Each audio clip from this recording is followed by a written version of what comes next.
Hello everyone, this is Tamar Rothenberg from Jem Miami.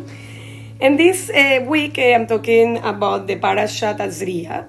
In Tazria we talk about the laws of impurity and purity and the methods to have those purification. And it's mentioning here all the laws like I mentioned before about the what is considered tuma and what is considered what is the method to actually choose the process of purity. And in the things, even though there are many things that do not apply on nowadays, there are many things that do apply. And also, I wanted to have to find a kind of relationship and how can we apply it today with the things that are tuma, and why it's so important, because it's one of the things that are essential in our soul to have those processes of purification. As part, and not only on our soul, it's a very big mitzvah of the woman to do taharat mishpachah, which is a process of purification after women menstruate, before have intimacy with their partner. And this process of purification came. The reason behind it, the root behind it, came because of the freedom of Egypt. Remember that we mark the Jews marked all the doors with blood, as was instructed by God, and after that, the last plague, we could go out, and death didn't pass through us. So it means we were going to be, we actually faced mortality in that moment, because it was the angel of death was kind of a facing of an absence of life, and we became tuma at that point. And then when we get out of the Egypt, that's where our process of purification as Jewish people started, to be ready to be connected more with Hashem. So it's actually we needed to do that in order to elevate our souls. So when we do that as women, we actually not only elevate our souls specifically, also we elevate the whole family.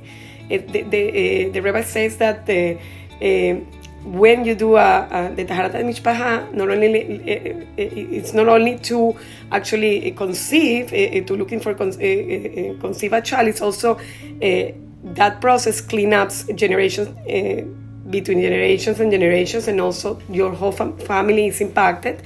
And that's one of the reasons that you need to do it anyway, and you need to have the process of taharat mishpachah that is going to the mikveh, etc., to be also more connected with Hashem. And we as women have that gift, actually, that privilege, to be to have that ownership of this rule, to be more connected with Hashem, and it's very, very important. And nowadays, I think we, as this process seems a little bit weird, because we say, well, we are not impure, we are woman. Why they say that we are impure? It has a bad connotation, but the reality is that it's it shouldn't be a bad connotation. We all need a process to be more connected, also to face mortality. I think we talked about the facing mortality, or facing the absence of life before. To be more centered in our lives, to know that we are, that we're that we have limits, and we have a bigger thing, and that Hashem control everything of us, and we face that in a humble way. That's why we need the process of purification, and I think that's a way to do it as a cycle, and that cycle is what remains us together for generations, and it's one of the most important mitzvot. And as Am Israel, we need to be all together, praying and doing this process, all of us, of purification, to be more connected. Right now that we're facing a lot of anti-Semitism and a lot of brutality, really, we're facing actually mortality as never before.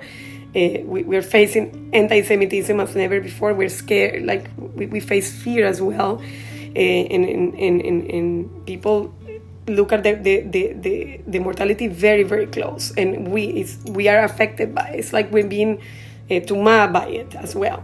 And altogether, the reaction of the Jewish people to being together and to trying to find that unity and that connection with the state of Israel and with Judaism, with each other, it's our process. This is a process of purification that we all need to go through, because it's our only way to get closer to Hashem and to elevate our soul as Am Israel. And with this beautiful message, I just wanted to wish you a Shabbat Shalom. I'm going to do another video for before Passover. We see you next week.